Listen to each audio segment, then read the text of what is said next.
Inhuman forces were whirling her out of this world, snatching her away from her sister Ismene, whom you see smiling and chatting with that young man, and from the rest of us here, who sit, stand, looking at her, not in the least upset ourselves, for we're not doomed to die tonight. The young man talking to Ismene, to the gay and beautiful Ismene, that is Haman, Creon's son, the king's son. Now Antigone and he are engaged to be married. You wouldn't have thought she was his type. He likes dancing, sports, competition. He likes women too. Look at Ismene again. She's certainly more beautiful than Antigone. She's the one you think he'd go for. When one item was involved, Ismene wore a beautiful new evening frock. She was radiant. Haman danced every dance with her. And yet that same night before the dance was over, he went in search of Antigone and found her sitting just like this, with her arms clasped around her knees, and he asked her to marry him. We still don't know how it happened. She didn't seem the least bit surprised. She looked up at him out of those solemn blue eyes of hers, smiled kind of sadly, and said yes, and that was all. The band struck up another tune, and Ismene, surrounded by a group of young men, laughed aloud. And, well, here's Haman expecting to marry Antigone. He won't, of course. He didn't know when he asked her that the earth wasn't meant to hold a husband for Antigone, and that princely distinction would gain him no more than the right to die sooner than he would have otherwise done. That grey-haired, powerfully built man, sitting deep in thought, with his little page by his side, that's Creon, the king. He's tired. His face is lined. He practices the difficult art of leader of men. Now, when he was younger, when Kilrush was king, and Creon was no more than the king's brother-in-law, he was different. He loved music. He bought rare manuscripts. He was an art patron. He would while away whole afternoons in the antique shops of the city of Thebes. But then, Oedipus died, and Oedipus' sons died, and Creon had to roll up his sleeves and take over the kingdom. And now and then when he goes to bed, weary from his day's work, he wonders if this business of being leader of men is worth the trouble. But when he wakes in the morning, the problems are still there to be solved. And like a conscientious workman, he does his job. Creon has a wife too, a queen. Eurydice is her name. There she is, the old lady with the knitting, sitting right next to the nurse who brought up the two girls. Now she will go on knitting all through the play until time comes for her to go to her room and die. She's a good one, a kindly, loving soul. But she's no help to her husband. Creon will have to face the music alone. Alone with his young page, who's too young to be married. The others? Let's see. That pale young man leaning against the wall is the messenger. Later on, he will come running in to announce that Haman is dead. He has a premonition of catastrophe. That's what he's brooding over. That's why he won't mingle with the others. And as for these three red-faced card players, they're the guards. One smells of beer, another of garlic. But they're not a bad lot. They have wives they're afraid of, and kids who are afraid of them. No, they're bothered by the little day-to-day worries that beset us all. But at the same time, they're policemen. Eternally innocent of any crime that's committed.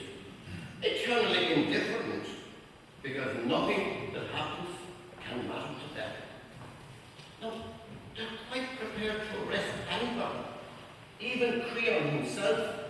should they all be given by a new ruler. That's the lot.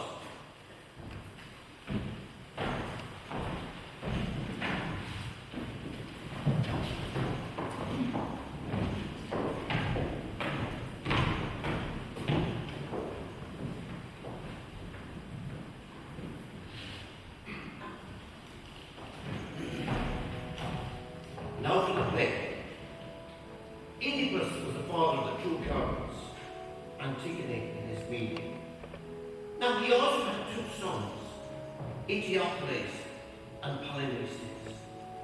And when Oedipus died, it was agreed that his two sons would share his throne, each to reign over the city of Thebes in alternate years. But when Eteocles had reigned for 1 full year, and it was time for him to step down, he refused to hand over to his younger brother. And there was a civil war. Polynices brought up allies, 6 foreign princes. And in the course of the war that followed, he and his foreigners were defeated, each outside one of the 7 gates of the city. And the two brothers fought and killed each other in single combat, just outside those city gates. Now, Creon is king, and he has issued a solemn edict that Eteocles, with whom he has sided, is to be buried with full pomp and honor, and Polynices is to be left to rot. The vultures and the dogs are to bloat themselves in his body. Nobody is to go into mourning for him. No gravestone is to be set up in his memory. And above all, anyone who attempts to give him a religious burial will himself be put to death.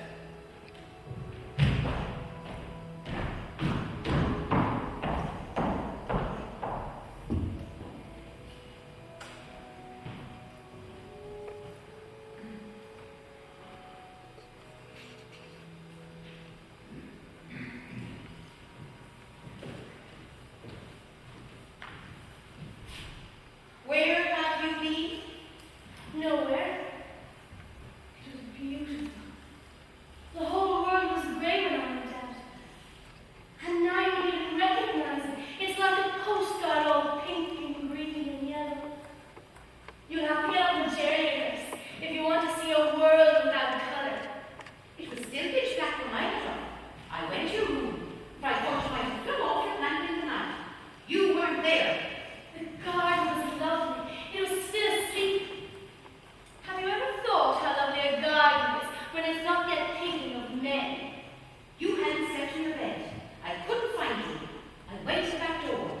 You left it open. The fields were wet. They were waiting for something to happen. The whole world was breathless waiting. I can't tell you what a roaring noise I seemed to make alone on the road. And it bothered me that whatever was waiting wasn't waiting for me. So I took off my sandals and I slipped into the field.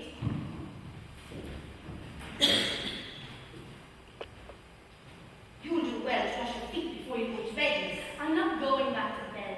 Don't be a fool. You get some sleep. And me getting up to see if she hasn't thrown off her blanket. And I find it get cold and nobody in it.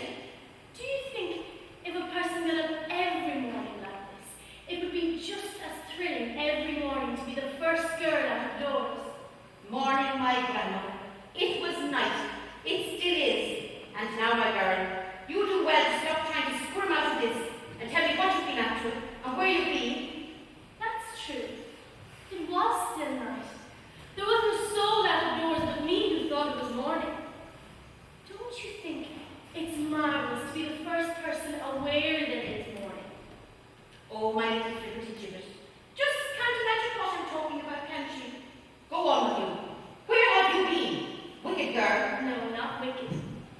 You went out to meet someone, didn't you?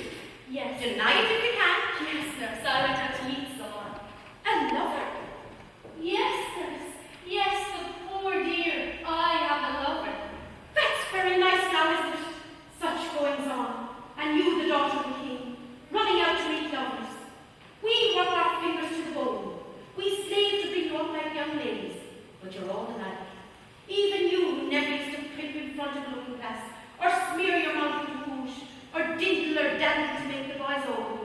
and you opened them back.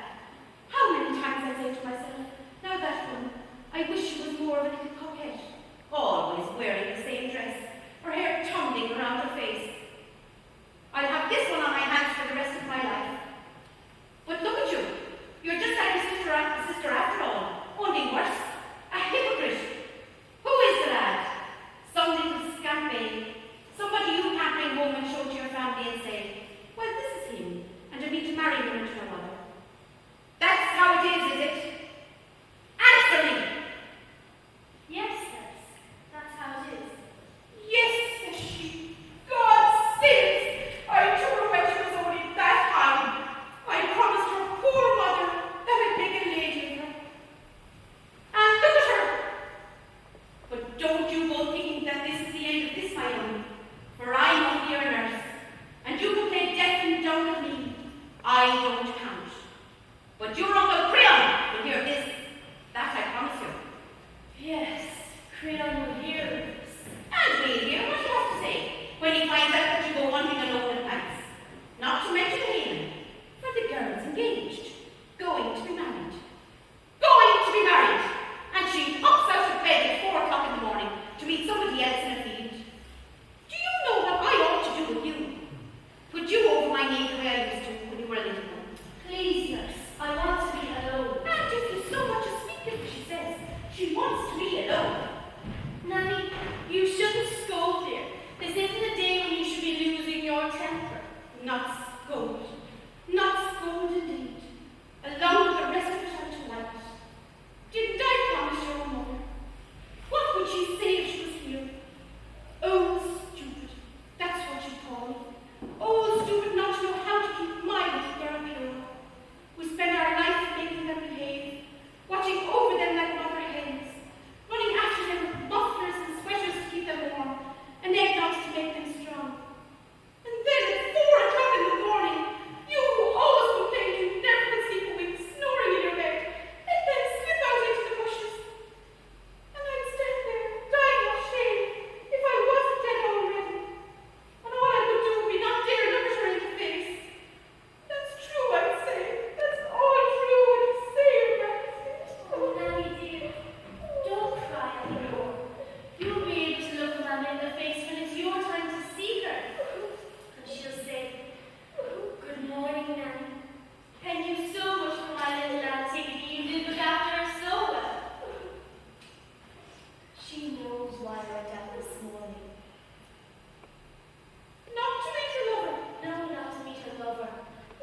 Antigone gets a notion in her head, the nasty brat, the willful, wicked girl, and they put her in a corner all day, or they lock her up in the cellar.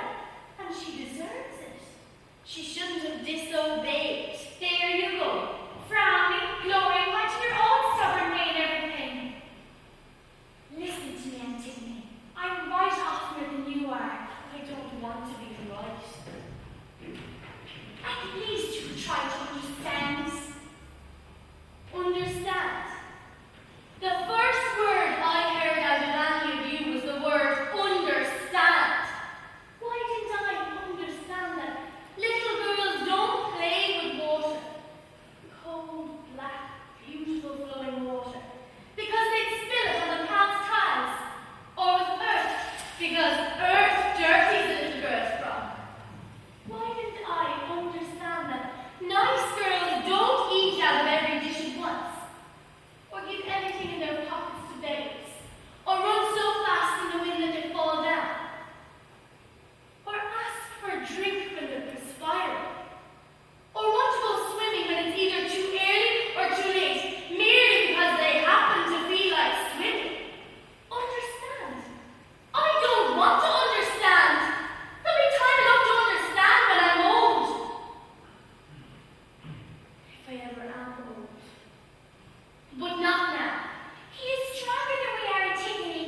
He is the king, and the whole city is with him. Thousands and thousands of them swarm through all the streets of Thebes. I'm not listening to you.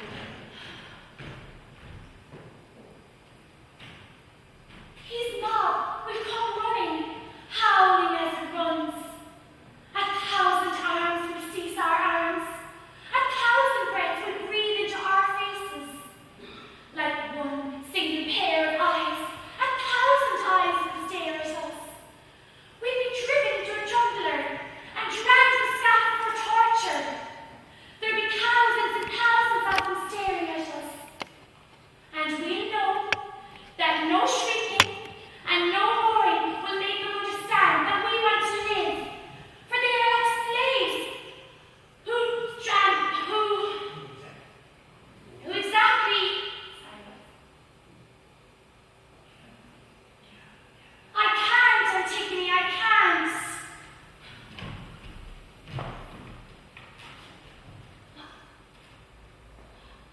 How well you thought it all out. I thought of it all night long, didn't you? Oh, yes. I'm an awful coward, Antigone. So am I, but what has that to do with it? But Antigone, don't you want to go on living? Go on living. Who was always the first out of bed because she loved the touch of the cold morning air on her bare skin? Who was always the last to bed because nothing less than infinite weariness could wean her from the lingering night? Who wept when she were little because there were too many grasses in the field, too many creatures in the meadow for her to know and touch them all? Darling little sister, and for heaven's sake, don't call me. Don't let us start sniggling. You say you've called it all out. The fear of death, the howling mob, the torture. They made up your mind for you, is that it? Yes. This is good excuses, Annie. Antigone, be sensible.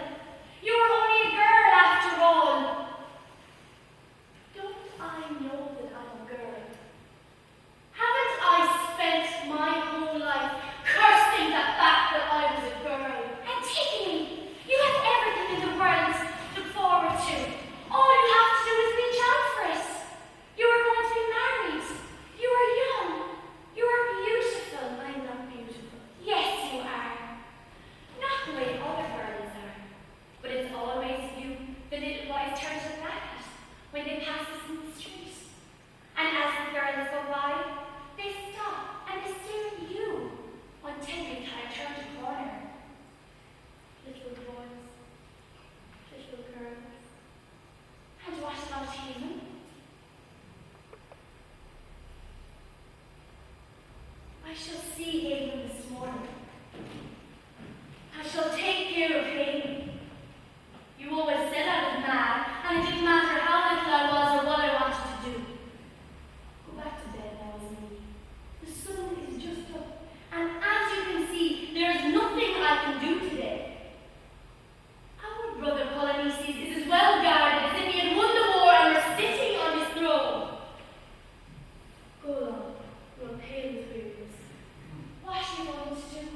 Come along, my dove. Come to breakfast. I don't feel like going back to bed. However, if you wish, I swear I shall not leave the house until you wake up. Nurse is getting breakfast.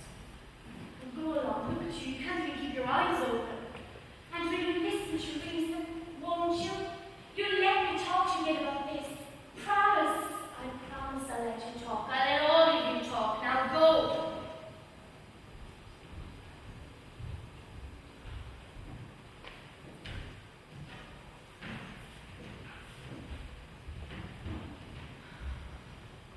Poor is me.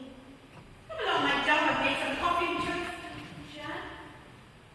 I'm not really hungry, yes.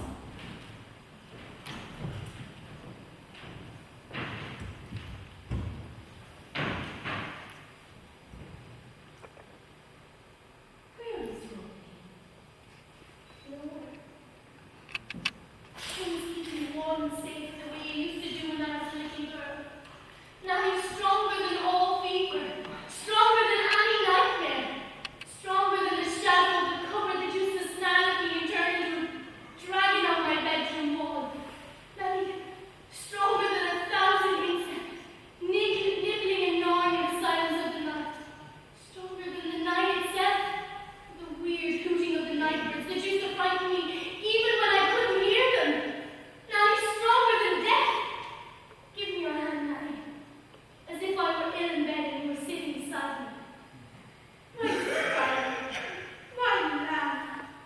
What is eating your heart out? It's just that I'm a little young still for what I have to go through. But nobody but you must know that. A little young from what, my kitten? Nothing in particular, Nanny. Just all this. It's so good that you are here, and that I can hold your calloused hand.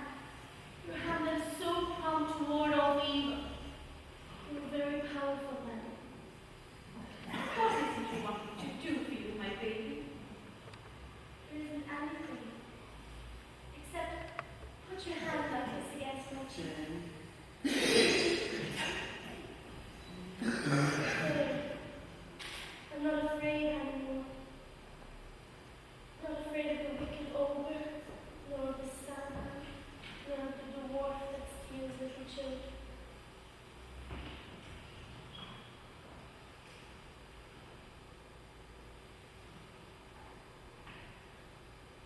Nanny, Yes.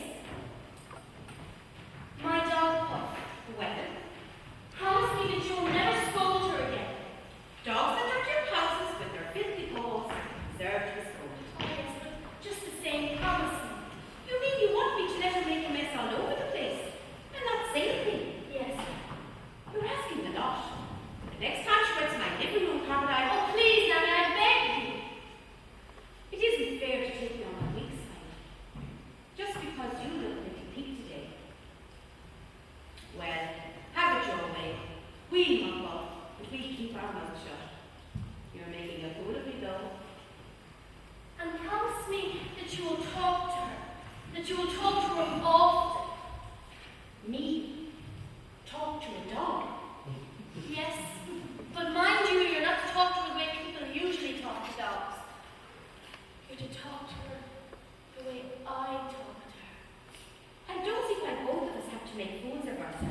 You stole that perfume. From whom? Is me. And the rouge, and the face towel, and the frock. Whom did you steal them from? Is me. And in whose honour did you get yourself up so elegantly? Oh, darling, I'll tell you everything. What a fool I was to waste a whole evening. A whole beautiful evening. We'll have other evenings, my sweet. Perhaps we won't. And other quarrels too. A happy love is full of quarrels, you know. A happy love. Yes. Haman, listen to me.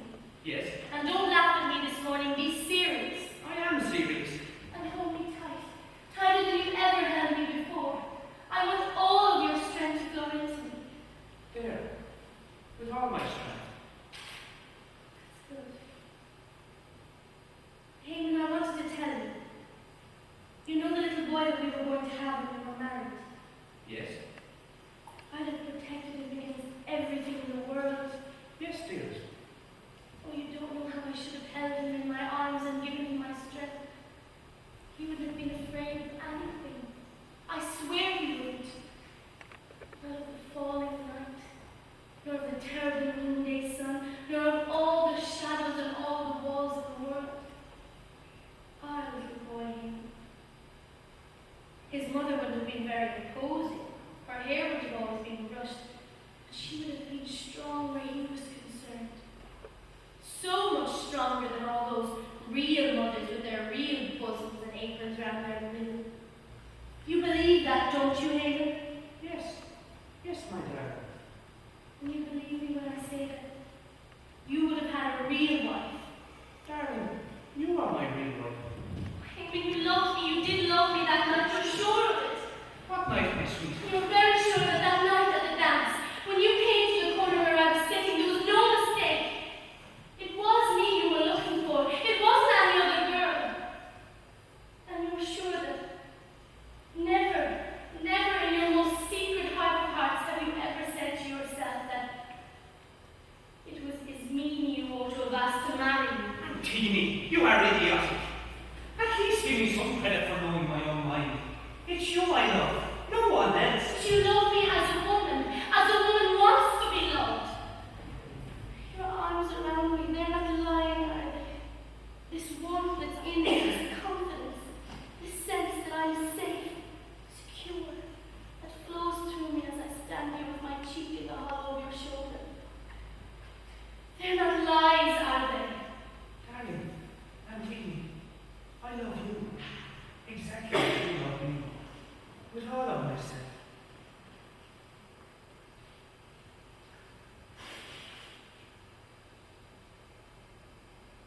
But I'm sallow and I'm scrawny. His knee is pink and golden. She's like a fruit. Look here, Antigone. Oh, dear, I'm ashamed of myself, but this morning, this special morning, I must know. When you think of me, when it suddenly strikes you that I'm going to belong to you, do you get that feeling that a great empty space is being hollowed out inside of you? That there is something inside you that is just dying? Yes, I do. But that's the way I feel. And another thing, I wanted you to know that I should have been very proud to be your wife. The woman whose shoulder you would put your hand on as you sat down to the table, absent-mindedly as upon a thing that belonged to you. There. Now there are two more things that I must tell you. But when I've told them to you, you must go away without asking any questions. However strange they may seem to you, however much they may hurt you, swear that you will, Hayley. What are these things you were trying to tell me? Swear first that you will go away without one word, without so much as looking at me. You hear me, Hayley? This is the last mad wish that you will ever have to grant me. I swear it, since you insist. But I must tell you, I don't like this at all. Please, Hayley, it is very serious. You must listen to me and do as I ask. First, about last night when I came to your house, you asked me a moment ago why I wore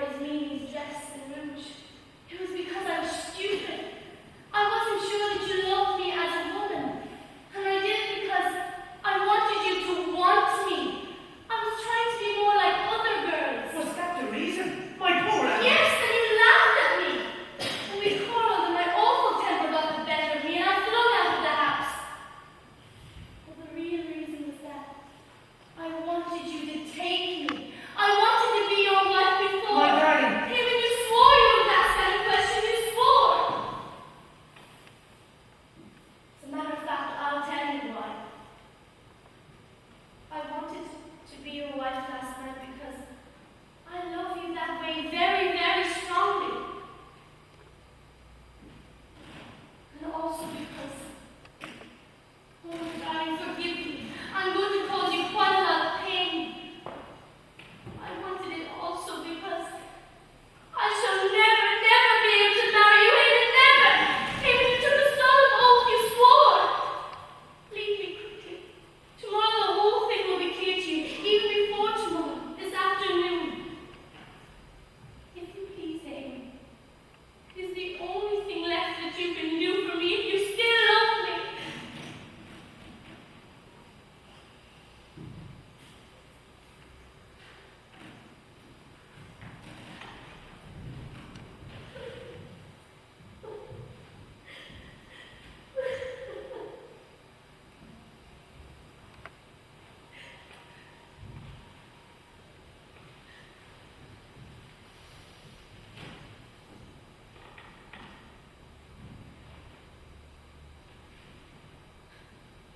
Well, it's over for him, Antigone.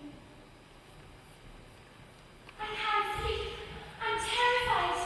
I'm so afraid that even though it's daylight, you will still try and bury Polyneices.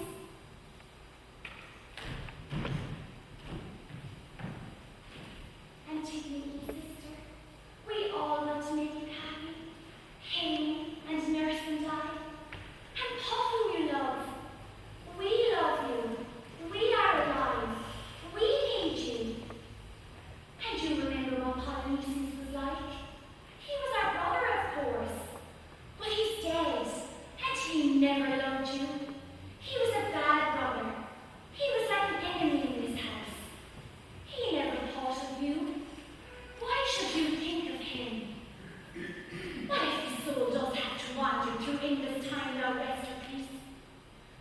Don't try something that is beyond your strength. You are always defying the world, but you're only a girl after all. Stay home tonight. I beg you. It's Creon's doing. It's not ours. You are too late, Isn't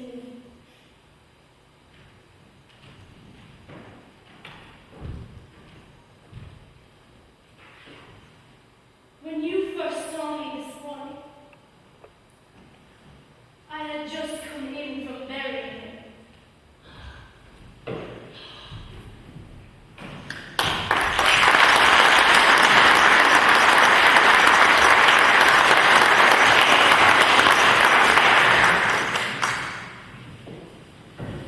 The pride of the bird, you say? One of those standing watch over the body.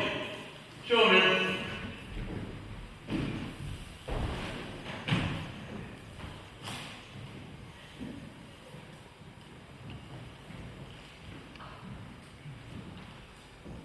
Private Jones, second battalion. What are you doing here? It's like this, sir. As soon as it happened, we said, got to tell the chief about this before Anouilh visit. He wanted to know right away. So we tossed a coin to see which one I'd come and tell you about it. You see, sir, we thought only one man had better come because, well, after all, you don't leave the body without a guard, right? I mean, there's three of us on duty, guarding the body. What's wrong about the body? Sir, I've been 17 years in the service. Volunteer. Wounded 3 times. 2 mentions. My record's clean. I know my business and I know my place. I'll carry out orders. Sir, ask any officer in the battalion, they'll tell you. Leave it to Jones. Give him an order. He'll carry it out. That's what they'll tell you, sir. Jones. That's me. That's my name. What's the matter with you, man? What are you shaking for? I write at the corporal's job, sir. I've been recommended for a corporal, but they haven't put it through yet. June was supposed to go through. Just stop chatting and tell me what you're here for. If anything's gone wrong, I'll break all 3 of you. Nobody can say we didn't keep our eye on that body. We had the 2 o'clock watch. The tough one. You know how it is, sir. It's nearly the end of the night. Your eyes are like lead. You've got a prick in the back of your neck. There's shadows, and the fog is beginning to roll in. A fine watch they give us. And me, 17 years in the service.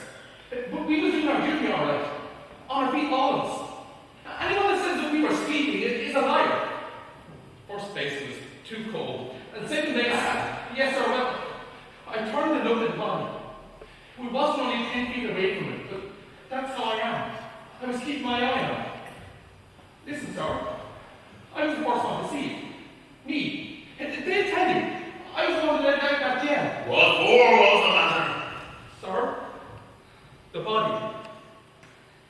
Someone had been there and buried it.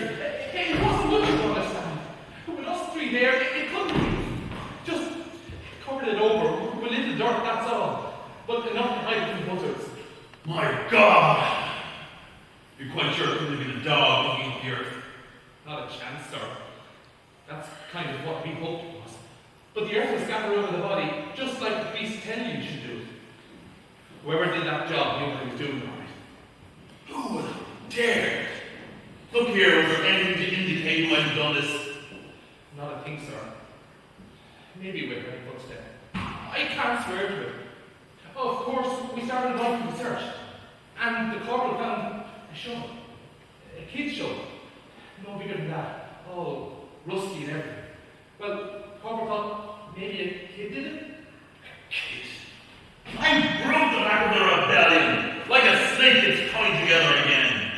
Police's friends, their gold, locked in the banks of thieves under my orders.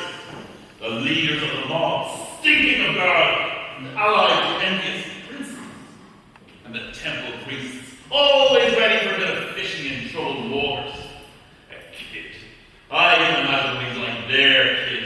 A real baby-faced killer creeping in the night with a little shovel under his jacket. Why should they have corrupted a real child? Very touching, very useful to the cause. An innocent child. A martyr. A white-faced baby who spit with contempt in the face of the guards as they kill him. A free gift to their cause, the precious, innocent blood of a child on my hands. They must have accomplices within the guard itself. Look here. Who knows about this? Only us three, sir. We flipped a coin and it came right over. Right. You listen. You'll continue on duty. When the reserve squad arrive, you'll send them back to barracks and tell them to stay there. You'll uncover the body. If another attempt is made to bury it, I shall expect you to make an arrest and bring the party straight to me. You're all guilty of neglect of duty, and you will be punished. But if the rumor spreads through thieves that body received burial, you will be shot, all three of you. Sir, we never told anybody. I swear we didn't. Anyhow, I've been up here. Suppose my pals fell into relief. I could have been with them in here too. That wouldn't be my fault if they talked. Sir, I got two kids. You're my witness, sir. If I want fault, it couldn't have been me. I was here with you. I'm not a witness, sir. If I want clear out! If word doesn't spread around, you won't be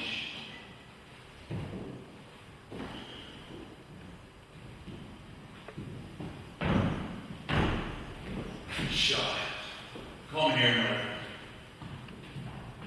Since we can't hope to keep this matter to ourselves, we shall have to be the first to spread the news. And then we shall have to clean up the mess.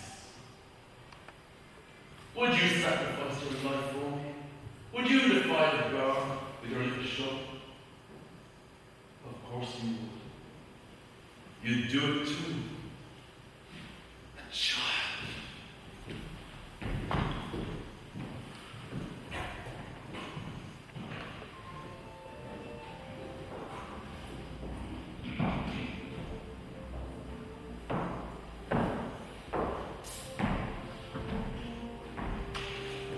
Spring is bound with tight, and it will recoil of itself.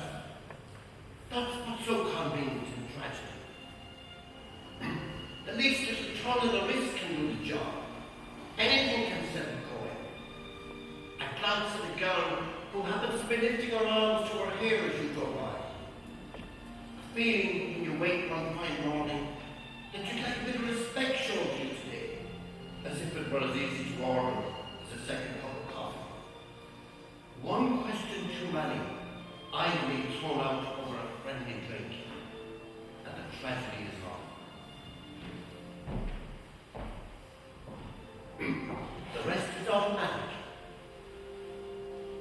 You don't need to lift a finger. The machine is in perfect order. It has been oiled since time began, and runs without friction. Death, treason, and sorrow are on the march, and they move years of stillness.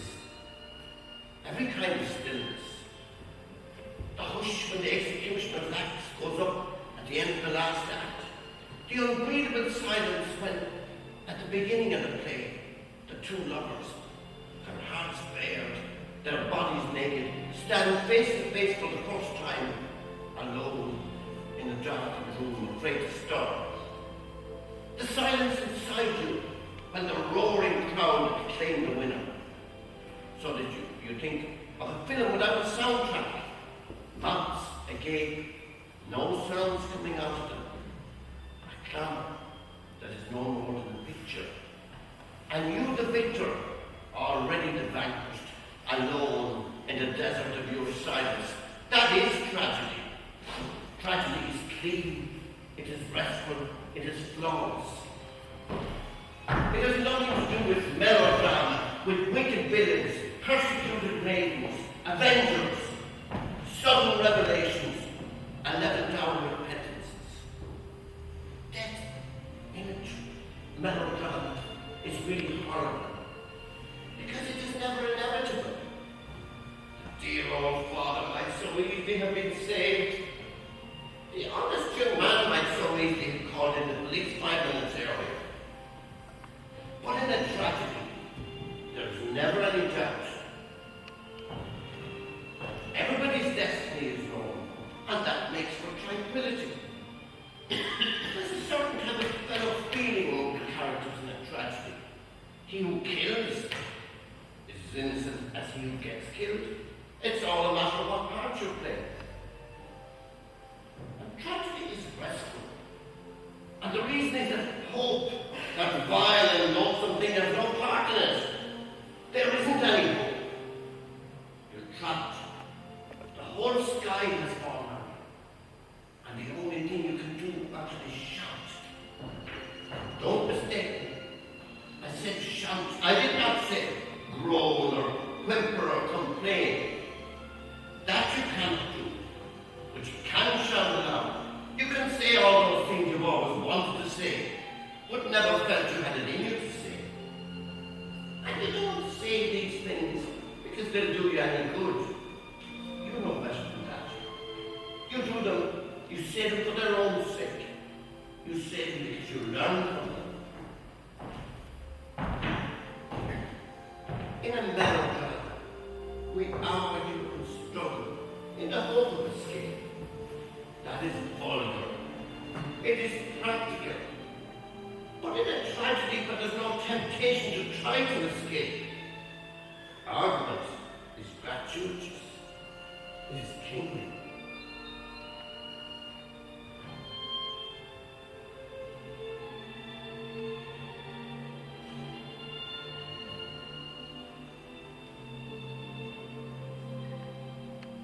The play is on. Antigone has been caught. For the first time in her young life, little Antigone is going to be able to be herself. Arrested. Chief will be here in a minute.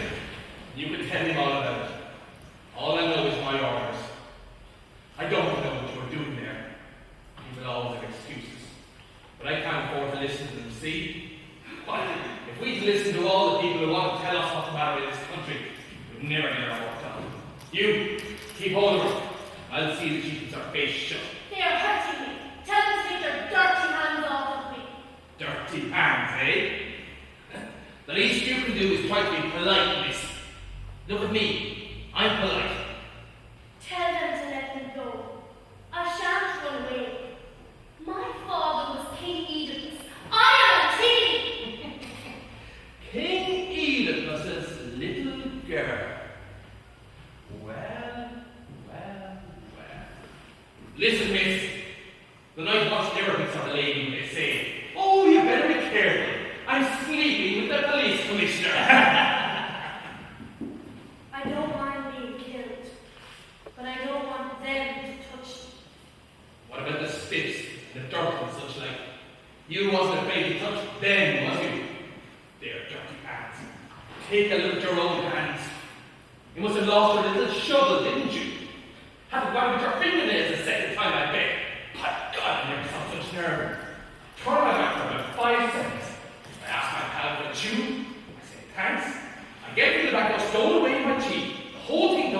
10 seconds. And there she is, clawing away like a hyena, right out in broad daylight. And did she scratch the kick when I grabbed her? Straight from my eyes with those nails she went, and her yelling something fierce about, I haven't finished yet, let me finish. She ain't got all her arms. I pinched her out like that the other day. Right on the main square she was, hoisting up her skirt, showing her behind her, anybody that wants to take a look. Listen, we're going to get a bonus out of this. What do you say we throw a party, the three of us, At the old woman's, behind Market Street. Suits me.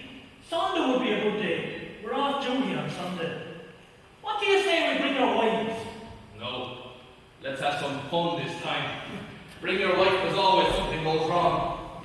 First place, what do you do with kids?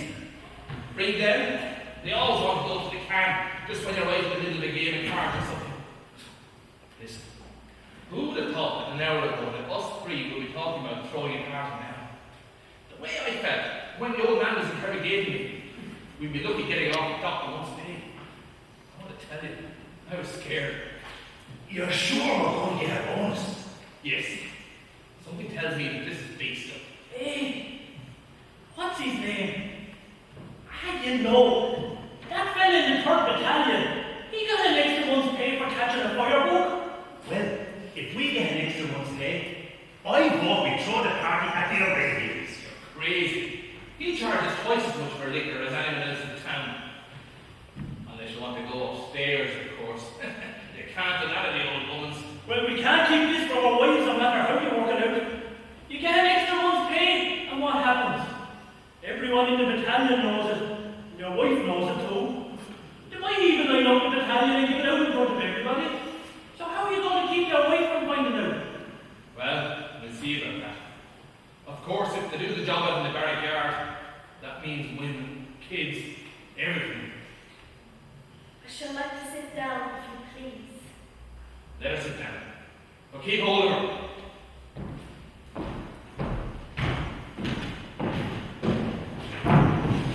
Attention! Antigone, take off those handcuffs. What is this? The watch, sir. We all came this time.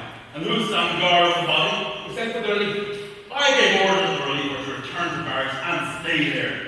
And I warned you not to open your mouth about this. Nobody said a thing, sir. We made this arrest and brought the party in, the way you said we should.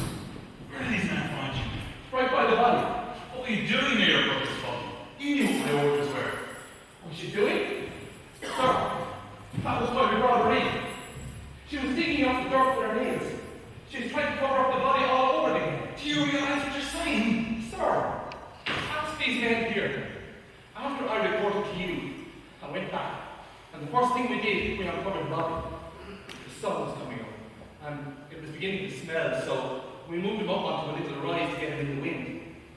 Of course, you wouldn't expect any trouble in broad daylight, but just the same, we decided that one of us had better keep his eye peeled all the time. Well, about noon, what with the sun and the smell, and as the wind dropped, and I wasn't feeling none too good, I went over to my pal to get a tune.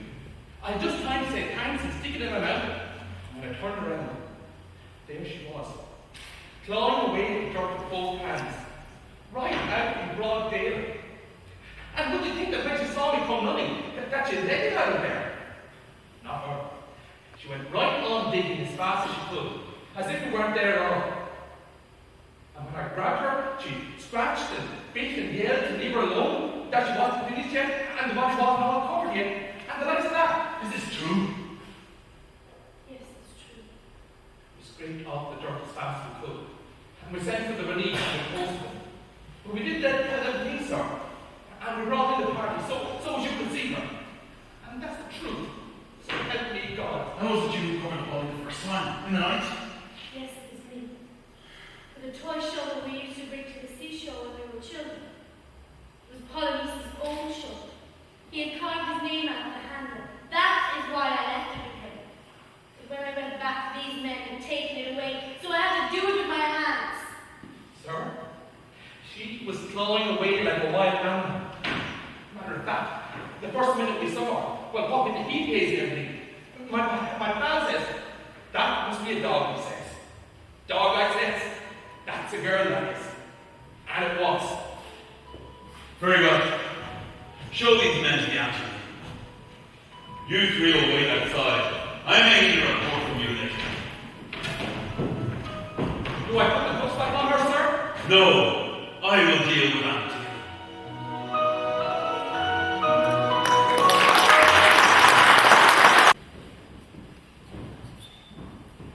Had you told anyone what you meant to do?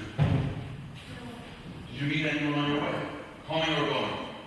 No one. Sure of that, are you? Perfectly sure. Right, it's not. You'll go straight to your room. When you get there, you'll go to bed. You'll say you're unwell and you haven't been out since yesterday. Your nurse will tell the same story. And I'll get rid of those three men. Uncle Creon, you are going to a lot of trouble for no good reason. You must know that I will go out and do it all over again tonight. Why did you try to bury your mother? I owed it to him. I have forbidden it. I owed it to him. Those who are not buried wander eternally and find no rest. My brother Polyneices were alive, and he came home weary after a long day's hunting. I should kneel down and unlace his boots. I should fetch him food and drink. I should make sure his bed was ready for him. Polyneices is home from the hunt. I owe it to him to unlock the house of the dead, in which my father and my mother are waiting to welcome him. Polyneices has earned his rest. Polyneices was a rebel and a traitor, and you know it. He was my brother. You heard my edict. It was proclaimed throughout Thebes.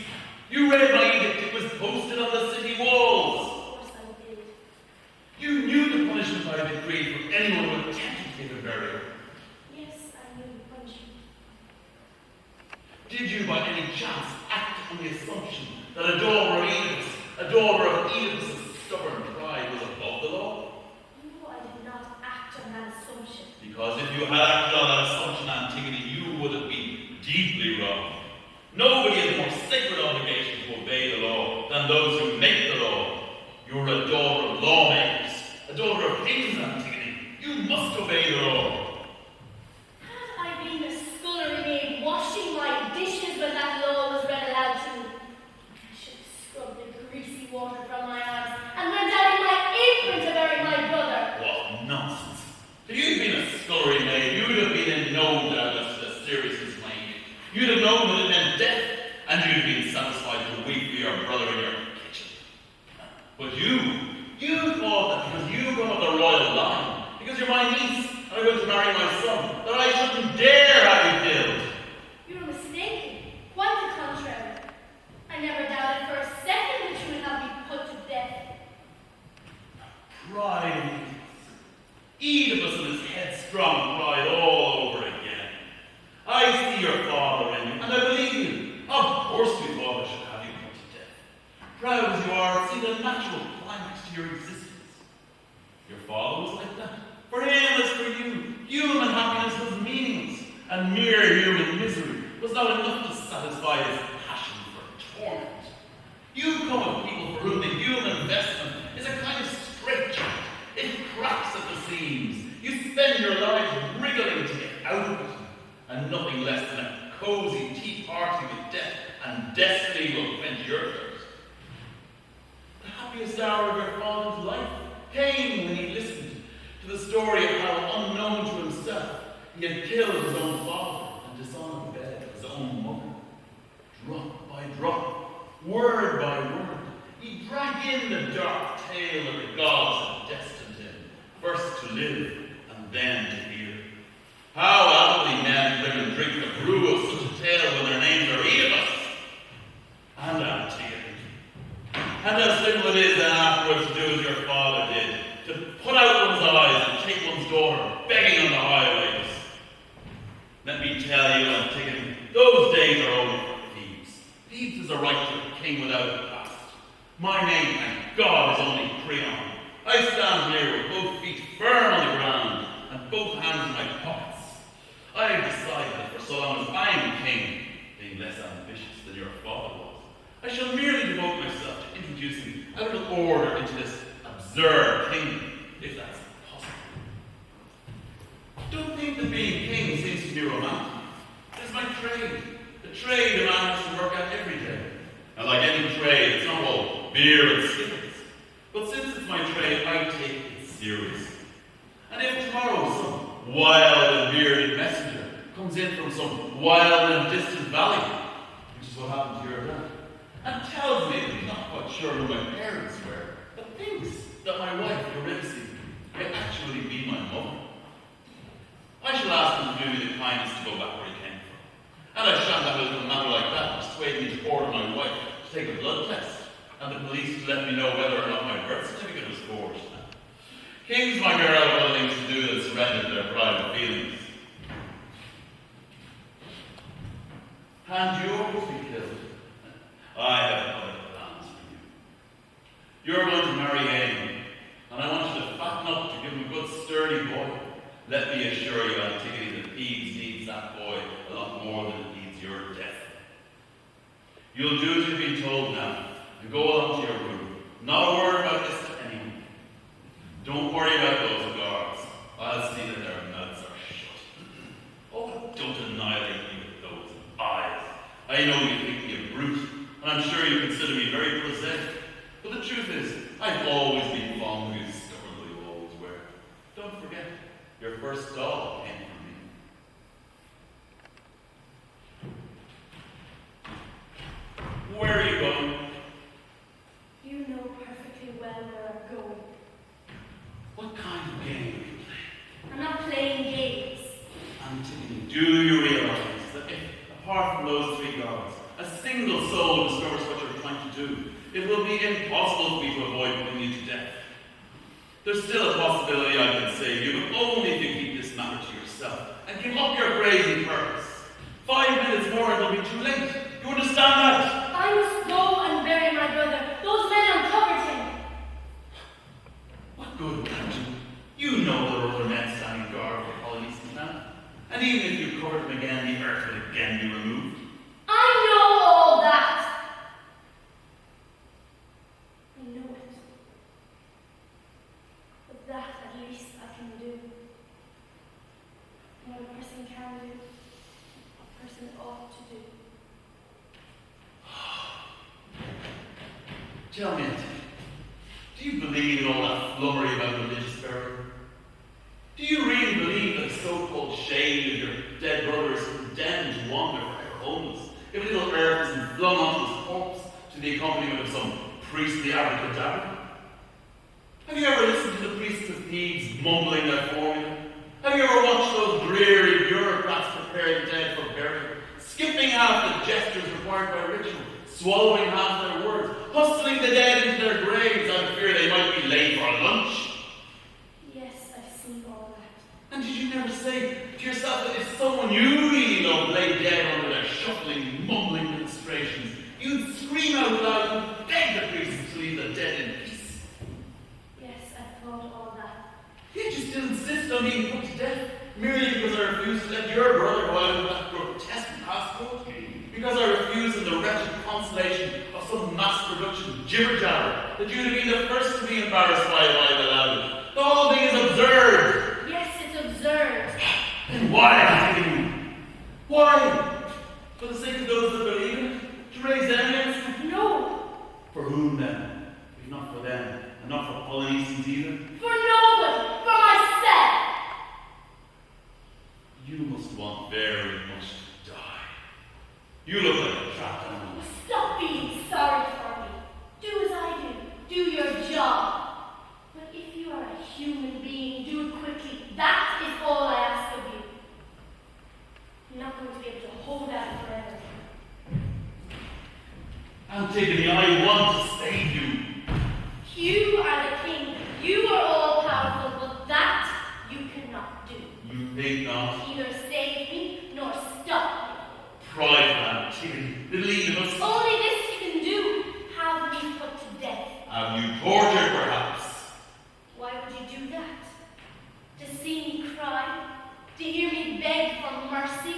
Or swear whatever you wish and then begin over again? Listen here, you. You have been cast in the villain in this little play of yours, and yourself in the heroine, and you know what you damned little mischief maker. But Don't you drive me too far. If I were one of your preposterous little tyrants Greece is full of, you'd be lying in a ditch this minute with your tongue torn out and your body drawn and quartered. But you see something in my face that makes me hesitate to call those guards and hand you over to them. Instead, I let you go on arguing, and you taunt me and take the offensive. What are you playing at, little she-devil? Let go of me, you're hurting my arm. I will not let go. I should have done this from the beginning out of fool's wasted words. I may be your uncle, but we are not a very affectionate family, are we? Are we? What fun for you to spit in the face of a king with all the power in the world. A man who has done his own killing in his day, who has killed people just as pitiable as you, and yet he was soft enough to go to all this trouble to keep you from being killed. Now you are squeezing my arm too tightly. It doesn't hurt anymore. I'll save you yet. God, heaven, I've things enough to do today without wasting my time on an insect like you. There's plenty to be done, I can assure you, when you just put down a revolution. But urgent things can wait. I'm not going to let politics be the cause of your death. For it is a fact that this whole business is nothing but politics. The mournful shade of colonies, decomposing corpse, the sentimental weeping, and the hysteria that you mistake for heroism. Nothing but politics.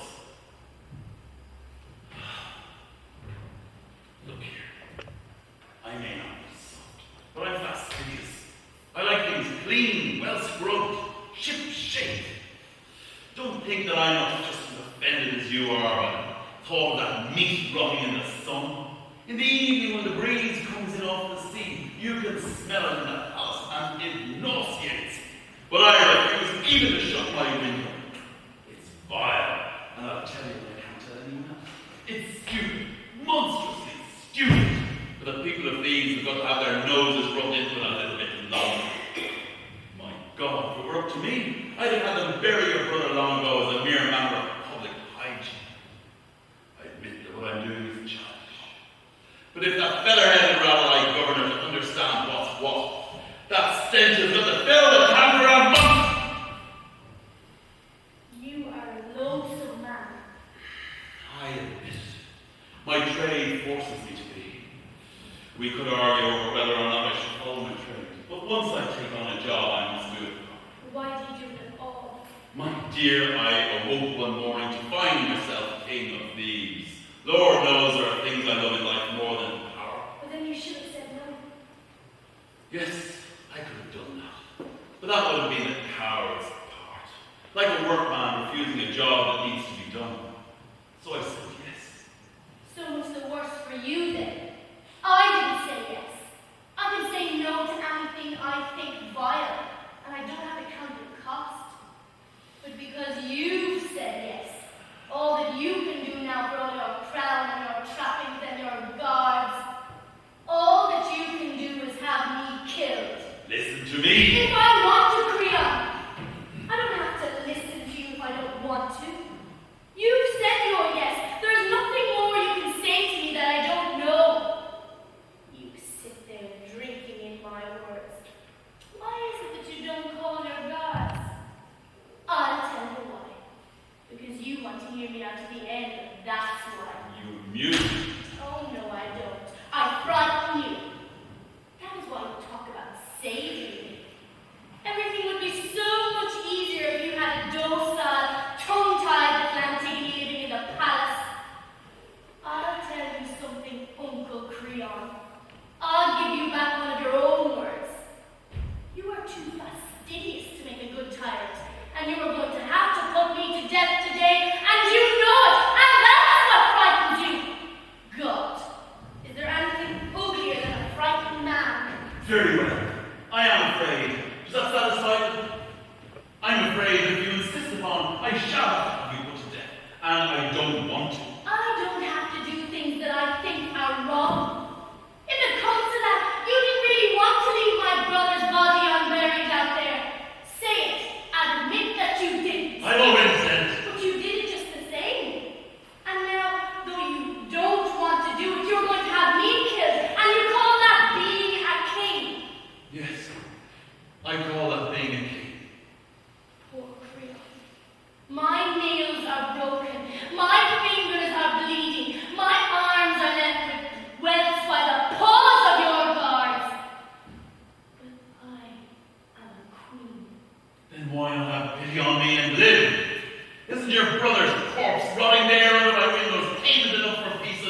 thieves. My son loves you. Don't make me add your life to the sacrifice. I've paid enough. No, Creon. You said yes and you made yourself king. Now you will never stop paying. God in heaven, can't you at least try to understand me? I'm trying hard enough to understand you. There had to be one man to say yes.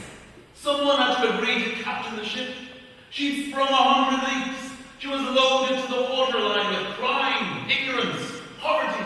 The wheel was spinning in the wind. The crew refused to work and were looting the cargo. The officers building a raft, ready to slip overboard and abandon the ship. The mast was splitting. The wind was howling. The sails beginning to wreck. Every man-jack on board was about to drown, only because the only thing they cared about was their own skins and their cheap little day-to-day traffic. Was that a time, do you think, for playing with words like yes and no? Was that a time for a man to be weighing the pros and cons, wondering if he wasn't going to pay too dearly later on? Wondering if he wasn't going to lose his life, his family, his touch with other men? You grab the wheel, you right the ship in the face of a mountain of water. You shout an order, and if one man refuses to obey, you shoot right into the mob, I say. The beast, as nameless as the wave that crashes on your deck, as nameless as the whipping wind, the thing that drops when you shoot. Maybe someone who poured you a drink the night before, but it has no name. And you, braced at the wheel, you have no name either. Nothing has a name except the ship and the storm. Now do you understand? I'm not here to understand. That's all very well for you. But I'm here to say no to you and die. It's easy to say no. Not always. It is easy to say no. To say yes, you've got to sweat, roll up your sleeves and plunge both hands into life up to the elbows. It's easy to say no, even if that means to die. All you have to do is sit still and wait. Wait to go on living. Wait to be killed. But that's the coward's part. No is one of your man-made words. Can you imagine a world in which trees say no to the sun? In which animals say no to hunger and to propagation? Animals are good, simple, tough. They move in droves, all traveling the same road, nudging each other along.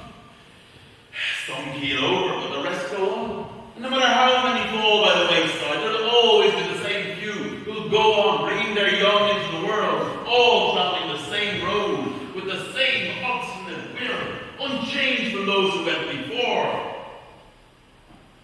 Animals, eh, Creon? What a king you could be if only men were animals.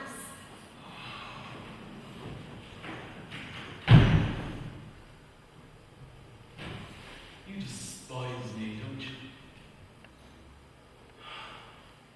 Strange.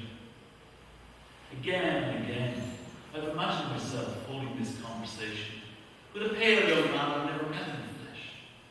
He would have come to assassinate me when it failed. I'd be trying to find out why he wanted to kill me. But with all my logic and all my powers of debate, the only thing I could get out of him was that he despised me. Who would have thought that pale young man would turn out to be you, Antigone, and the debate would be over something as meaningless as that burial of your brother? Meaningless? Yet you must hear me out. My part is not an heroic one, but I shall play my part. I shall have you put to death. But first, I want to make one final appeal. I want to be sure that you understand what you're doing as I understand what I'm doing. Do you know what you're dying for, Antigone? Do you know the sordid story to which you're about to sign your name in blood for all time to come? What story? The story of these young people in Polynesia. The story of your brothers. You think you know it, but you don't. Nobody in Thebes knows that story but me. And it seems to me this afternoon that you have a right to know it too. It's not a pretty story, Tell me first of all, what do you remember about your brothers? They were older than you and must have looked down on you. I imagine they tormented you, pulling your pigtails, breaking your dolls, whispering secrets together to put you in a range. They were big and I was little. And later on, they'd come home in their evening clothes, smoking cigarettes. They would have nothing to do with you, and you thought they were wonderful. They were boys. And I was a girl. You don't know why exactly. But you knew they were making your mother unhappy. You saw her in tears over them, and your father would fly into a rage because of them. You'd hear them coming in, slamming doors, laughing noisily in the corridors. Insolent, spineless, unruly, smelling of drink.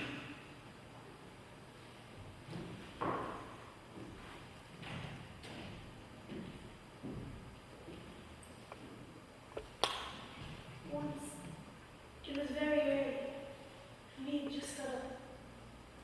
I saw him coming home and I hid behind the door. Polynices was pale, his eyes were shining. He looked so handsome in his evening clothes. He saw me and said, "Here, this is for you." And he handed me a great big paper flower that he had brought home from his night out. And you still have that flower. Last night, before you went out, you opened a drawer and looked at the flower for a while to give you courage. Who told you so? Ah, poor Antigone, with her nightclub flower. Do you know what your brother was? Whatever he was, I know that you will say vile things about him. A cheap, idiotic bounder, that's what he was. A cruel, vicious little voluptuary. A little beast with just wit enough to spend money faster and drive his car more quickly than any of his pals. I was with your father one day, when Polynices, after losing a lot of money gambling, asked his father to settle the debt. When he refused, the boy raised his hand against him and called him a vile name. That's a lie! He hit your father in the face with his fist. It was pitiful. Your father sat at his desk, his head in his hand. His nose was bleeding, and he was weeping with anguish. And in a corner of your father's study, Polynices stood sneering and lighting a cigarette. That's a lie! When did you last see Polynices alive? When you were 12 years old, that's true, isn't it? Yes, that's true. Yes, and now you know why. Oedipus was too chicken-hearted to have the boy locked up. He was allowed to go off and join the Argive army. And as soon as he reached Argos, the attempts upon your father's life began. Upon the life of an old man who couldn't make up his mind to die, who couldn't bear to be parted from his kingship. One by one, men slipped into Thebes from Argos with the purpose of assassinating him, and every killer we caught always ended up at confessing who had put him up to it, and who had paid him to try it. And it wasn't only Polynices. That is what I'm really trying to tell you. I want you to know what went on in the back room, in the kitchen of politics. I want you to know what happened in the wings of this drama in which you are burning to play a part. Yesterday, I gave Antiochus a state funeral with pomp and honor. Today, Antiochus is a saint and a hero in the eyes of all the Thebes. The whole city turned out to bury him. School children emptied their savings boxes to buy wreaths for him. Old men, orating in quavering, hypocritical voices, glorifying the virtue of the great-hearted brother, the devoted son, loyal prince. I gave a speech myself, and all the temple priests were there with an appropriate show of sorrow and solemnity on their stupid faces. And military honors were accorded the dead hero. Well, what else could I have done? People had taken sides in the Civil War. Both sides couldn't be wrong. That would be too much. I couldn't make people swallow the truth.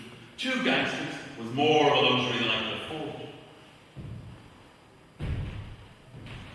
Antiochus, that virtuous brother, was just as rotten as Polynices. That great-hearted son had done his best too to procure the assassination of his father. That loyal son had also done his best to sell out Thebes to the highest bidder. Funny, isn't it? Polynices lies rotting in the sun. Well, Antiochus is given a hero's funeral. Yet I have absolute proof that everything Polynices did, Antiochus had plotted to do. They were a pair of blackguards, both engaged in selling out Thebes, and both engaged in selling out each other. And they died like the cheap gangsters they were over a division of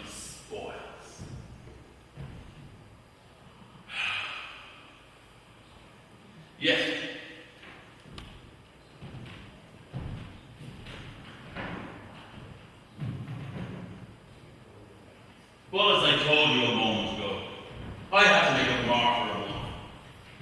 I sent them to the Holocaust with their bodies. They were found, clasped in each other's arms, for the first time in their lives, I imagine. Each was fitted on the other's sword. And the Argive cavalry had trampled them down. They were mashed to a pulp, Antigone. I had the privilege of 2 carcasses brought in and given a state funeral. The other I left outside to rot. I don't know which was which, and I assure you, I don't care.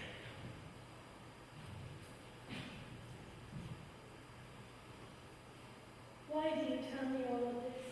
Would it have been better to let you die a victim of that obscene story? It might have been. I had my faith. What are you going to do now? I shall go to my room. Don't stay away. Find him and get married. Yes. All of this is really exciting. You have your whole life ahead of you, and life is a treasure. And you are about to throw it all away. Don't think me fatuous if I say that I understand you, and that at your age I would have done the same. A moment ago, when we were quarreling, you said that I was drinking in your words. I was, but it wasn't you I was listening to. It was a young lad named Creon, who lived here in Thebes many years ago. He is pale and thin as you.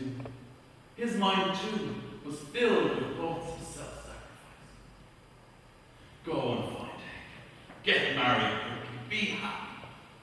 Life flows like water, and you young people let it run away from your fingers. Shut your hands. Hold on to it. Life is not what you think. Life is a child playing about your feet. It's a tool you hold firmly in your grip. A bench you sit on in the evening in your garden. People will tell you that that's not life, that life is something else. They'll tell you that because they need your strength and your fire, and they want to make use of you. Don't believe them. Listen to me when I tell you that the only poor consolation we have in our old age is to discover the truth of what I've just said to you. Life is nothing but the happiness that you get out of it.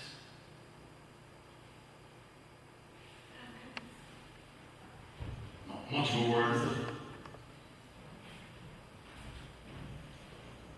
What kind of happiness do you foresee for me?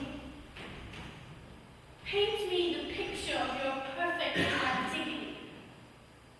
What are the unimportant sins that I shall have to commit before I can sink my teeth into life and tear happiness from it?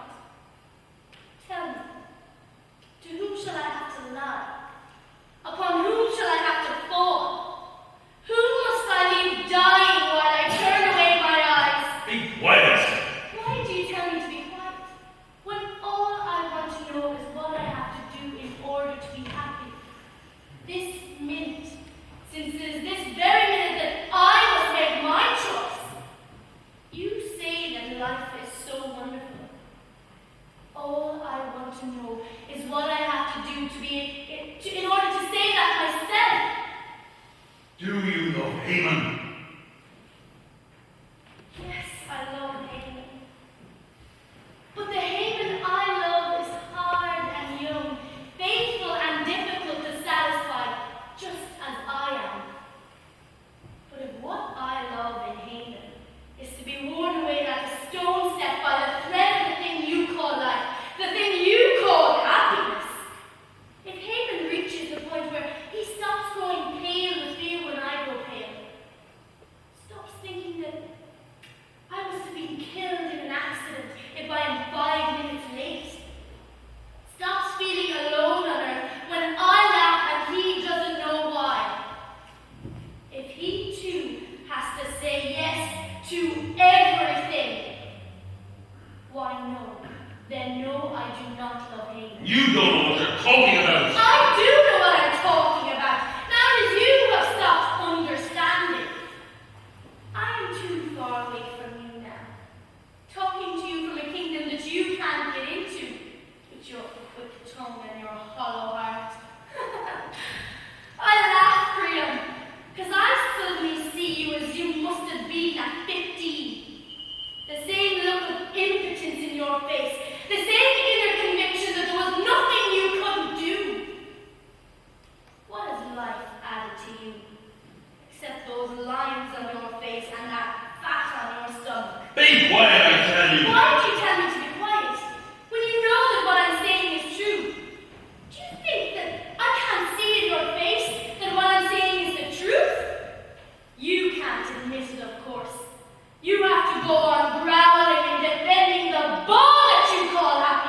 It's your happiness too, little fool. I spit on your happiness. I spit on your idea of life. That life that must go on, come what may. You are all like dogs that lick everything they smell. You with your pants of a humdrum happiness, provided a person doesn't ask too much of life. I want everything of life, I do. But I want it now. I want it total, complete. Otherwise, I reject it. I will not be satisfied with the bitter cake you offer me if I promise to be a good little girl. I want to be sure that everything will be as beautiful as when I was a little girl. Otherwise, I want to die. Scream on, Dobermies. Scream on your father's own voice. In my father's own voice, yes. We are the tribe that asks questions, and we ask them until the bitter end, until no tiniest chance of hope remains to be strangled by our hands.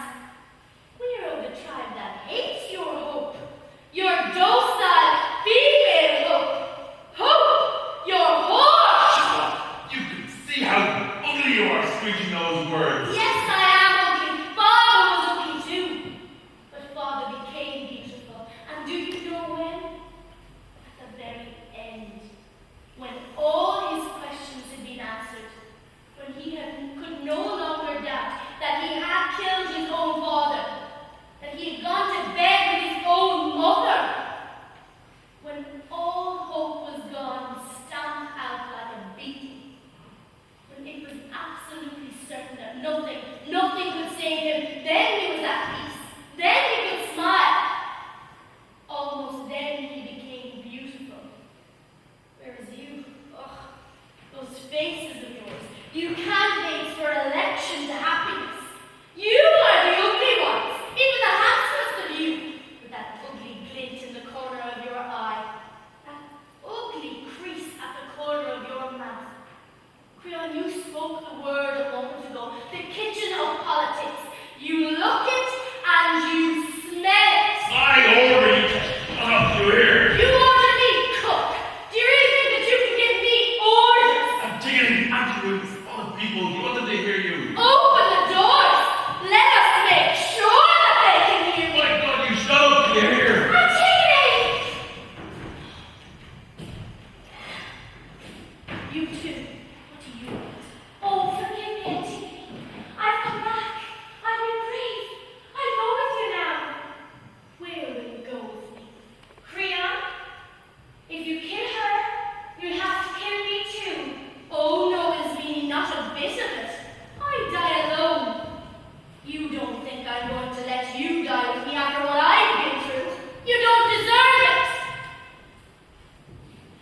If you die, I don't want to live. I don't want to be left behind. Alone. You chose life and I chose death. Now stop blubbering.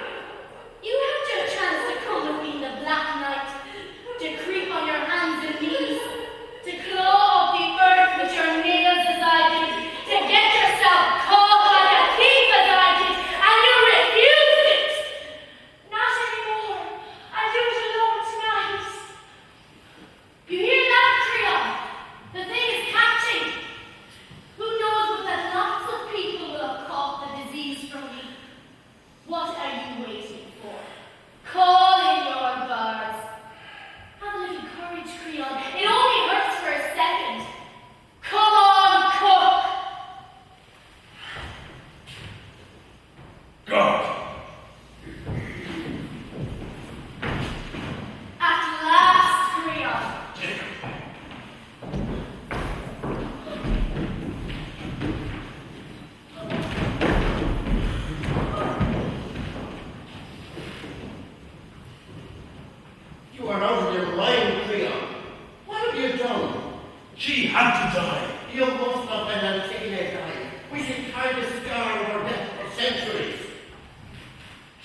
and another one. That life and happiness are tawdry things, not worth possessing.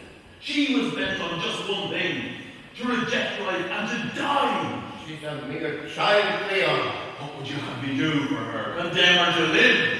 Father! Pain! Forget her! Forget Antigone, my dearest boy! How can you talk like that? I did everything I could. I used every argument, I swear I did. The girl doesn't love you. She could have gone on living for you, but she refused. She wanted it like this. She wanted to die. The guards are dragging and taking you away. You've got to stop them. I cannot stop them, my dear boy.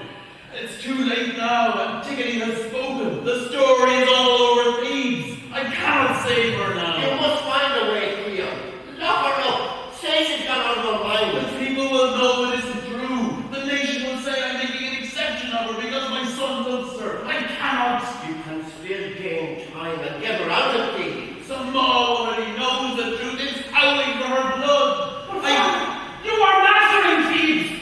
I am master under the law, not above the law. You cannot let Antigone be taken from me. I am your son. I cannot do anything else. She must die, and you must live. Live, you say? Live a life without Antigone? A life in which I could go on admiring you as you busy yourself about your kingdom, make your persuasive speeches, strike your attitudes? Not without Antigone. I love Antigone. I will not live without Antigone. You must resign yourself to a life without Antigone. Sooner or later there comes a day of sadness in each man's life, when he must cease to be a child and take up the burden of being a man. That day has come for you. That giant strength, that courage, that massive God who used to pick me up in his arms and shelter me from shadows and monsters. Was that you, Father? Was it of you I stood in awe? Was that man you? Oh, hey, look not judge because you do. This is all a bad dream, Father. You are not yourself.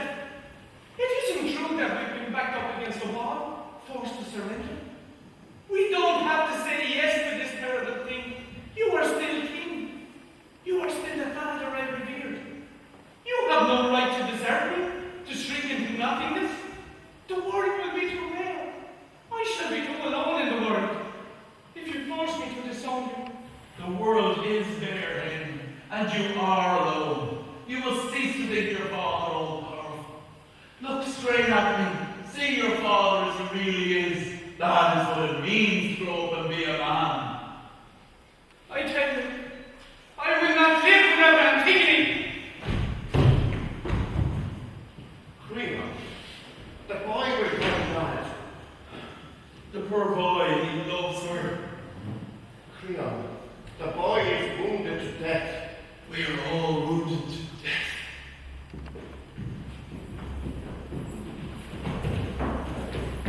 Sir, we got Darlington House.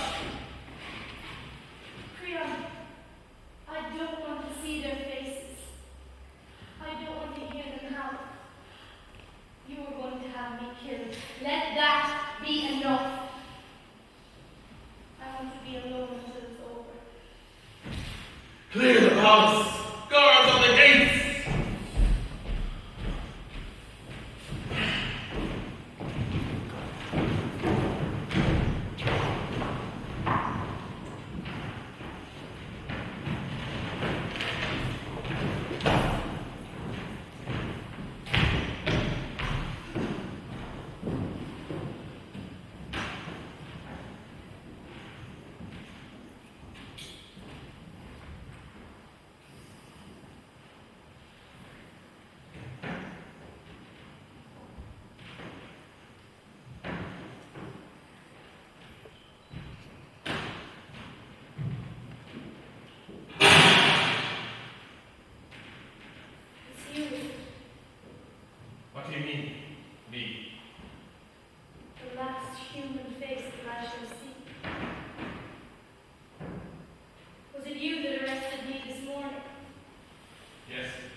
was my business to bring you in. I did it. How old are you? 39. Do you have any children? Yes. 2. Do you love your children? What's that got to do with you? How long have you been in the guard? Since the war. I was in the army. Sergeant. Then I joined the army. Does one have to have been an army sergeant to get into the guard? Supposed to be. Either that or on special detail. But when they make you a guard, you lose your stripes. I see. Of course, if you're a guard, everyone knows that you're something special. They know you're an old NCO. Take pay, for instance. When you're a guard, you get your pay, and on top of that, you get 6 months extra pay to make sure that you don't lose anything by not being a sergeant. And of course, you do better than that. You get a house, coal, rations, extras for the wife and the kids. Now, if you've got 2 kids, like me, then you draw better than the sergeant. I see. That's why sergeants now, they don't like sergeants. Perhaps you noticed. They try to make out that they're veterans. But that's what it is. In the army, anyone can get promoted. All you need is a good conduct. Now, in the guard, it's slow, and you have to know your business, like how to make out a report and the likes of that. But when you're an NCO in the guard, you've got something that even a sergeant major would got. For instance, Listen! dismiss. Well, for instance, people have a lot of respect for the guards they have. A guard may be a soldier, but he's kind of in the civil service too. I'm going to die soon.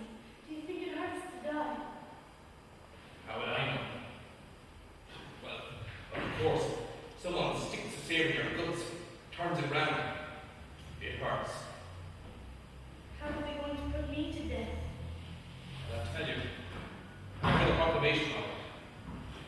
Wait a minute. How did it go? In order that our fair city shall not be polluted with her sinful blood, she shall be immured. That means they should be in a cave and wall up the cave. Alive? Yes. Oh, tomb. Oh, cradle dead. Alone. Yes. Outside the southeast gate of the town. In the cave of Hades. Broad daylight. Some detail, eh? But then that's on the job. First I thought it was going to be a job for the army. Now it looks like it's going to be the guard. There's an outfit for you. Nothing that the guard can't do. But whether the army's jealous. A pair of animals. What do you mean? A pair of animals. When the winds blow cold, all they need do is press close against each other. I am all alone. Is there anything you want? I can send out for you. You're very kind. Yes, there is something actually. I want to write a letter and I want you to give it to someone for me. How's that again? A letter? Yes, I want to write a letter and I want you to give it to someone for me after I am dead. Wait a minute. Take it easy. It's as much as my job for to go handing out letters for prisoners. I'll give you this ring if you will do. Is it gold? Yes, it's gold. I know can't do. I suppose they go through my pockets. Well, I might get 6 months for anything like that. Listen. Tell you what I'll do. You tell me what you want to say and I'll write it down in my book. Then, afterwards, I'll tear up the page and give it the card. See? If it's in my handwriting, it's alright. In your handwriting? Oh no, that would be awful. Okay, it's no spin off my nose. No, of course. Keep the ring, but hurry, time is getting short. Where is your notebook?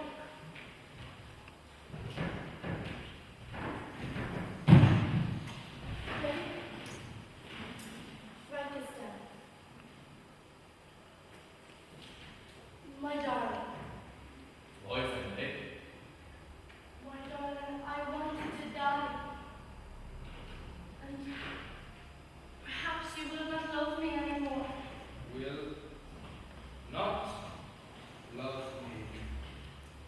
any more.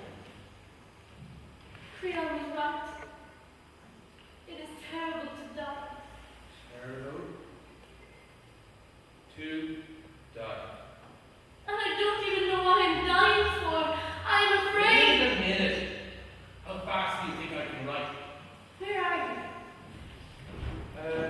And I don't even know what I'm dying for. No, scratch it out. Nobody must know that. They have no right to know. It is as if they saw me naked and touched me after I was dead. Scratch it all out. Just write, forgive me. I cut out everything that you said there at the end, and I put down, forgive me. Yes. Forgive me, my darling. You would have all been so happy. Except for Antigone. I love you. I love you. Is that all? That's all. Damn funny letter. Who's it to? What's up with you? Right, men, take her away.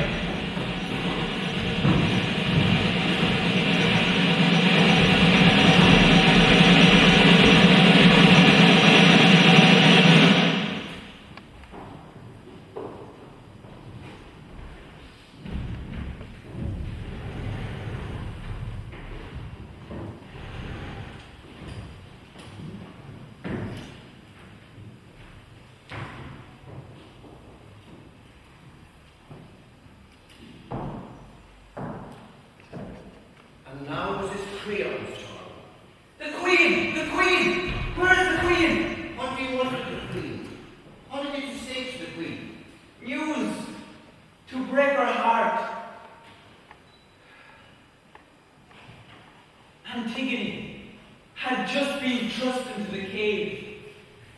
They hadn't finished heaving the last blocks of stone into place when Creon and the rest of us heard a sudden moaning coming from the tomb. A hush fell over us all, for it was not the voice of Antigone. It was Haman's voice that came forth from the tomb. Everybody looked at Creon, and he howled like a man demented. Take away the stones! Take away the stones! The slaves leaped at the wall of stones, and Creon worked with them, sweating and tearing at the blocks with his bleeding hands. Finally, a narrow opening was forced, and into it slipped the smallest guard.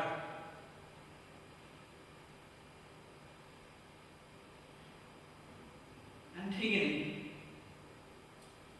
had hanged herself by the cord of her robe, by the red and golden twisted cord of her robe. The cord was round her neck like a child's collar. Haman was on his knees, holding her in his arms and moaning, his face buried in the robe.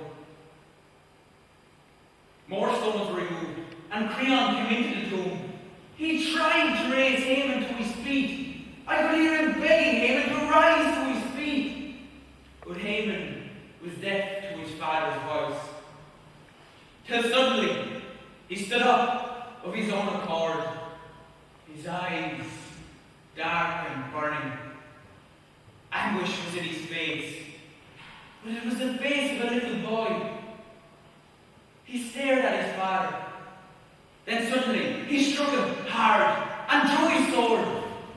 Creon leaped back out of range. Haman went on staring at his father, his eyes full of contempt, a glance like a knife, and which Creon could not escape. The king stood trembling in the far corner of the tomb, and Haman went on staring.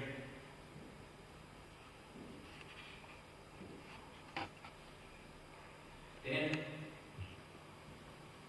without a word, he stabbed himself and lay down beside Antigone, embracing her in a great pool of blood.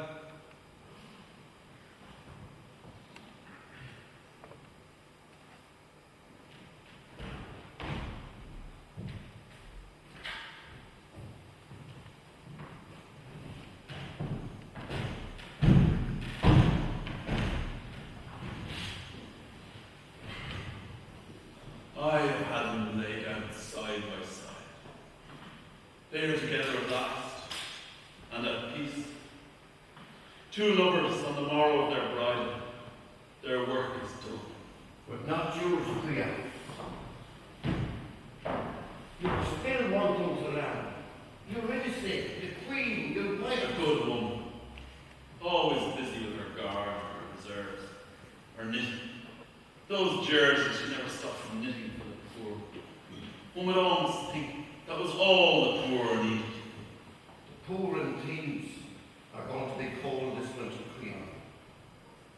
When the queen was told of her son's death, she waited carefully until she had finished her robe. Then she put her knitting down and calmly, as she did everything. And she went to her room, to a lavender-scented room, with its embroidered doilies and its pictures framed in plush. And there, Creon, she cut her throat. She's now laid out in one of those old-fashioned twin beds, exactly where you went to her one night, Creon, when she was still a maiden. Her smile is still the same, scarcely a shade more melancholy. And if it were not for that great red blot on the bed linen by her neck, one would think she was asleep. She too. They're all asleep. It must be good to sleep. And now you're alone, Creon. Yes, all alone. My boy, Sir? listen to me. They don't know. But there's work to be done, and a man can't just fold his arms and refuse to do it. They say it's dirty work, but if we didn't do it, who would? I don't know, sir. Of course you don't. And you'll be lucky if you never find out. In a hurry to go, aren't you? Oh, yes, sir. I shouldn't be if I were you. Never go if you can help it.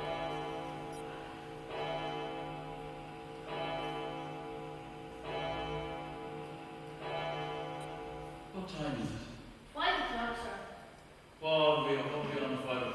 Cabinet meeting, sir. Cabinet meeting. Then we'd better get along to it.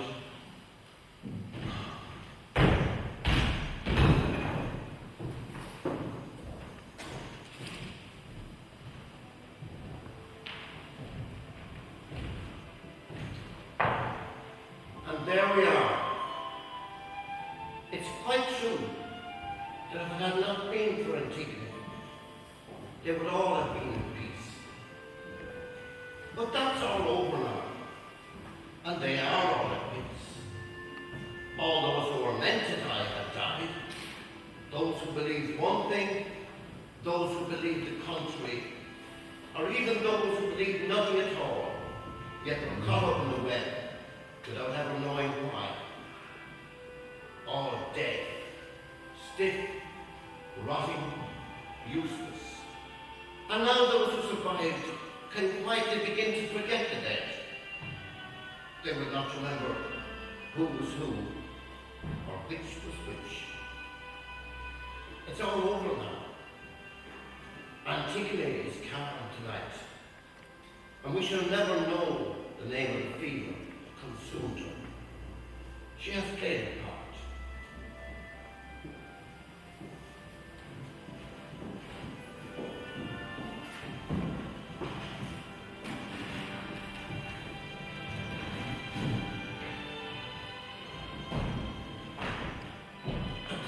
melancholy wave of peace has settled down upon Thebes, upon the empty palace, upon Creon, who can now begin to wait for his own death. Only the guards are left, and none of this matters to them. It's no skin off their noses. They go on playing cards.